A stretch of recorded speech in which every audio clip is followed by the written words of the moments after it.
ಮೇಷರಾಶಿಗೆ ಗ್ರಹ ಸೌಖ್ಯವಾಗಿರ್ತಕ್ಕಂಥ ಒಂದು ಯೋಗ ಉಂಟು.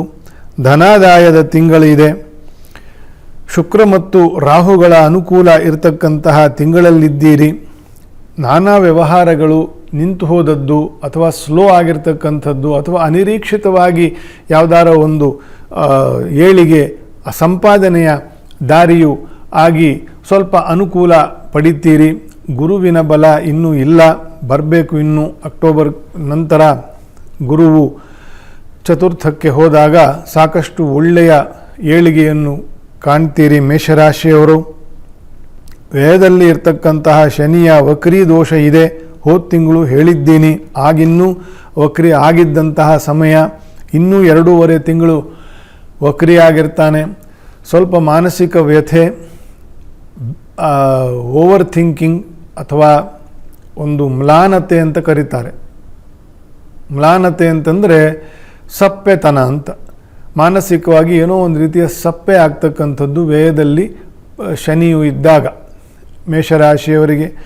ಮತ್ತು ಅನಾವಶ್ಯಕವಾಗಿ ಓವರ್ ಥಿಂಕಿಂಗ್ ಮಾಡೋದು, ಇದನ್ನೆಲ್ಲ ಈ ದೋಷಗಳೆಲ್ಲ ಬರಲಿಕ್ಕೆ ಸಾಕು. ಕೆಲವರಿಗೆ ಆರೋಗ್ಯವೂ ಕೆಡ್ತದೆ. ವಾತದೋಷ ಇತ್ಯಾದಿಗಳಿಂದ ಸ್ವಲ್ಪ ಅನಾರೋಗ್ಯವೂ ಕೂಡ ಬರಲಿಕ್ಕೆ ಸಾಧ್ಯ. ಸ್ವಲ್ಪ ನಿಮ್ಮ ಆಹಾರ ವಿಹಾರದಲ್ಲಿ ಗಮನವನ್ನು ಕೊಡಿ. ಹಿತವಾದ ಕಾಲದಲ್ಲಿ, ಈ ಕಾಲದಲ್ಲಿ ಏನು ತಿನ್ನಬೇಕೋ, ಈ ಆಯಾ ಋತುಗಳಲ್ಲಿ ಏನು ತಿಂದರೆ ಶರೀರಕ್ಕೆ ಮನಸ್ಸಿಗೆ ಒಳ್ಳೆಯದೋ ಅದನ್ನು ತಿಂದುಕೊಂಡು ಮುಂದೆ ಹೋದರೆ ಶರೀರದ ಸೌಖ್ಯದ ಬಗ್ಗೆ ಸರಿಯಾಗಿ ಗಮನವನ್ನು ಹಾಕಿ. ಆಗ ಆರೋಗ್ಯದ ವಿಷಯವೂ ಕೂಡ ಅಷ್ಟು ಬಾಧಿಸಲ್ಲ. ನಾವು ಮುಂಚೆನೇ ಕಂಟುಬರ್ತಿ ತಿನ್ನೋದು ಮಾಡಿಕೊಂಡು ಬಂದು ಈಗ ಜನ್ಮಕ್ಕೆ ಶನಿ ಅಥವಾ ವಕ್ರಿ ಶನಿ ಆಯಿತು ಅಂತಂತ ಈಗ ಶನಿ ದೋಷ ಬಂತು, ನಾನು ಆಸ್ಪತ್ರೆಗೆ ಹೋದೆ ಅಂತಂದರೆ ಪ್ರಯೋಜನ ಏನು? ಪ್ರಯೋಜನ ಇಲ್ಲ ಅಲ್ವಾ? ಸೊ ಮೊದಲು ಕಂಟುಬರ್ತಿ ತಿನ್ನೋದನ್ನು ಬಿಡಬೇಕು ಅಂತಂತ ಅದಕ್ಕೆ ಅರ್ಥ. ವ್ಯಾಯಾಮವನ್ನು ಮಾಡಬೇಕು ಸರಿಯಾಗಿ.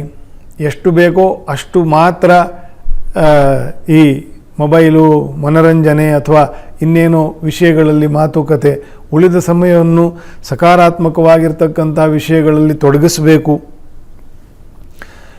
ಇನ್ನೇನಾದರೂ ಆದಾಯಗಳು ಬರ್ತದ ಅನ್ನೋ ಒಂದು ವಿಷಯದಲ್ಲಿ ವ್ಯಯಿಸಬೇಕು ಸಮಯವನ್ನು. ಈ ರೀತಿಯೆಲ್ಲ ದೋಷಗಳಿಗೆ ಕಾರಕನು ಶನಿ.